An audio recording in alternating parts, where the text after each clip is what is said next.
Other news now, newly unsealed court records detail the true size and profit of an East Tennessee pain pill network.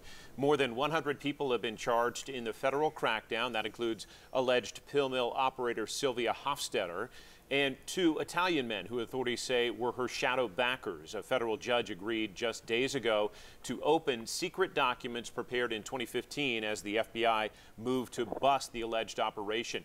The FBI says Hofstetter and others ran several pill mills in Knoxville and Lenoir City. Records state the clinics gave out more than 110,000 prescriptions in less than 4 years. That amounts to more than 9.5 million pills. Authorities say Hofstetter made at least $21 million in the alleged scheme. She says she's innocent. U.S. education